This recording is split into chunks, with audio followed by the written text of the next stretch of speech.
Hi everyone, this is Amy. Welcome to my channel. Coaches and skaters talk about edges all the time. My skaters will often hear me tell them to use their edge to get a better push or hold on to their edges. If you're new to skating or you're a parent of a figure skater or a hockey player, you may be wondering what all the fuss is about edges. In this video, I'll explain what edges are, why they're essential, and how to improve them. Skating on edges is a more advanced way of skating with power and speed. Once you get past all the basics, the skating elements and steps consist of edges. Learning how to control and use your edges is critical for you to become efficient, confident, and more advanced in your skating. Before you learn more complex elements such as turns, jumps, and spins, you must master edges. A skate blade has two edges, inside and outside. The inside edge is on the inside of the blade. The outside is on the outside of the blade. Between the two edges is a groove. It's called a hollow. The hollow is what creates these two precise edges. Even though your blade has two edges, there are 8 edges that you can create when skating. If that math sounds weird to you, let's work it out. Each skate has 2 edges. You can skate forward and backward, and you have 2 feet. That adds up to a total of 8 possible edges. Right and left, forward inside and outside, backward inside and backward outside. When you skate on both edges simultaneously, you are on the flat of your blade. This is what you're doing when you're gliding on 2 feet in a straight line. It's not efficient to skate this way though. You'll go slower, and turns and transitions are much more challenging when you're on flats. You can make curves and turns when you get into the ice with your edge. The deeper your edge, the sharper your curves and turns are. This is critical, not just for figure skaters, but also for hockey skaters. Once you master your edges, you'll find that you're almost always skating on edge. Or at least you should be. Skating on edges is an essential skill that you must develop as you progress. As a coach, I usually introduce the concept of edges to my skaters when they're at the Learn to Skate Basic 2 level. Once you've mastered a 1-foot glide for 4 full seconds, 8 out of 10 times, with control, you are ready to work on your edges.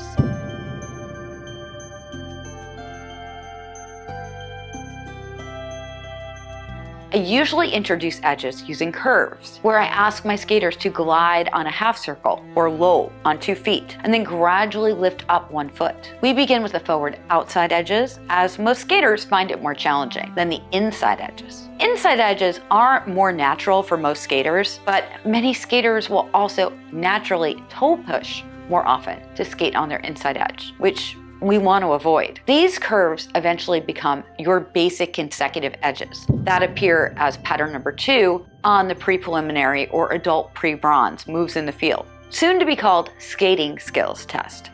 This is the first official US figure skating test that a figure skater will take on their skating journey. Honestly, I have my hockey skaters learn all the patterns too, even if they never test them. When you learn the consecutive edges, you're learning to change lean, change lobe, and control the natural rotation of the body while gliding on a curve. Skating on a curve creates rotational movement with the upper body, and sometimes the lower body if the upper body rotation is not well controlled. When the curve gets deeper, you may have a challenging time controlling the rotation of the upper body. You can use different techniques to control your upper body on the forward outside consecutive edges. One technique could begin with the same arm in front. Another method is starting with the opposite arm in front.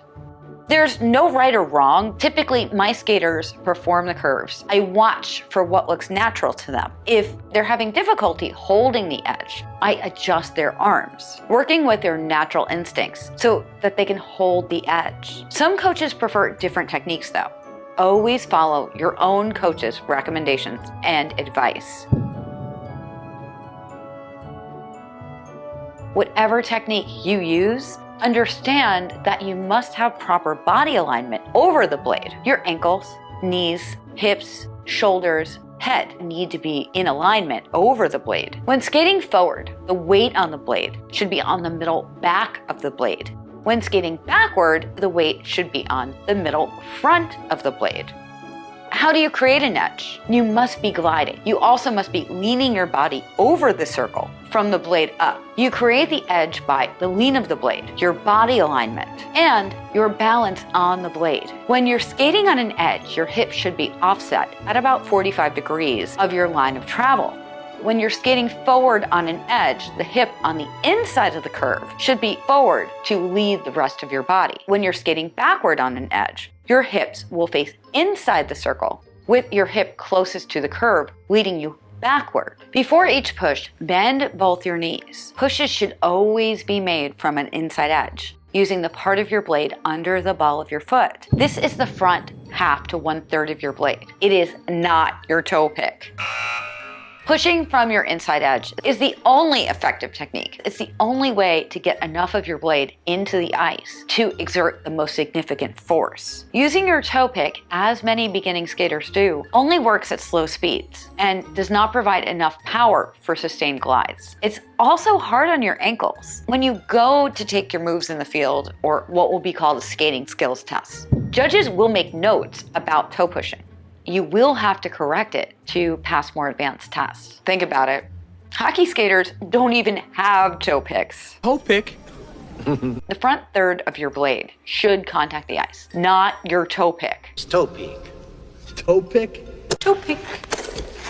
As you push, keep your weight over your pushing foot before transferring your weight to the skating foot. Your posture should be upright by engaging your core. The easiest way to engage your core is to draw your belly button in. Think about drawing a line from your shoulder straight down through your hips, down your skating leg, onto your skating foot.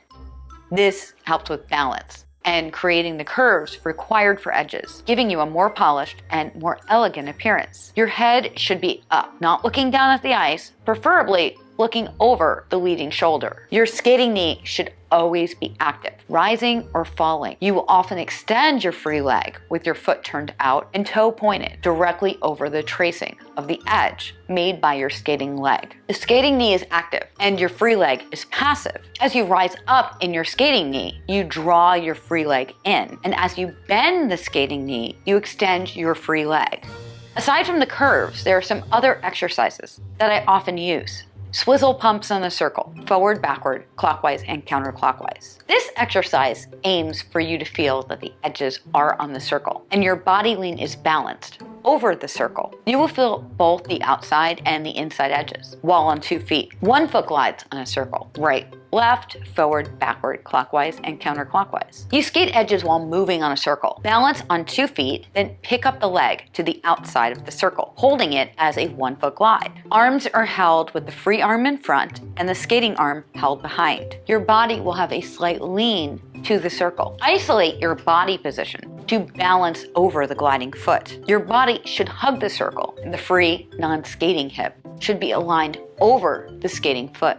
Slalom. This exercise will teach consecutive lobes and change lean from one circle to another. Increase your body lean, knee bend, and pressure into the ice as you increase your speed across the ice. Consecutive basic edges on an axis. This is what's in the pre-preliminary and adult pre-bronze moves in the field, or what will be skating skills. These are taking curves to a whole other level. You start in a T position on the axis with your skating foot perpendicular to the axis. You initially hold your free leg with the free toe to the skating heel and pass forward to a straight free leg position. It's different than a swing roll where you swing through rather than holding your toe to heel position. Your arm should pass close to your side in a down-up motion. You also pass your free leg close to the skating leg so that a controlled rotation will be easier. With each step down placed perpendicular on the long axis, you perform the edges for the next edge to begin them on the correct edge. For backward edges, from a standstill, you perform a back pump with your pushing foot in front. This can be difficult for skaters that have only taken group lessons. Often, group lesson instructors will teach backward pumps as a C cut,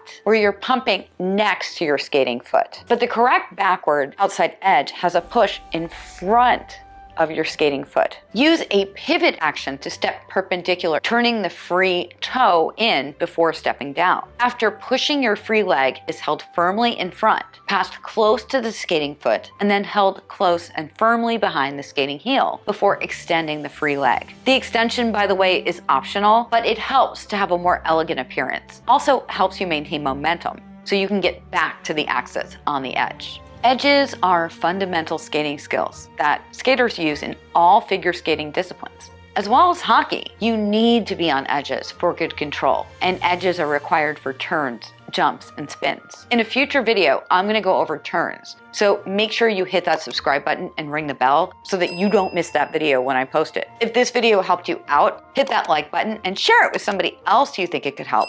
Just post it on your social media too. This is Aimée. Thank you for watching. I will see you real soon. Happy skating. Bye.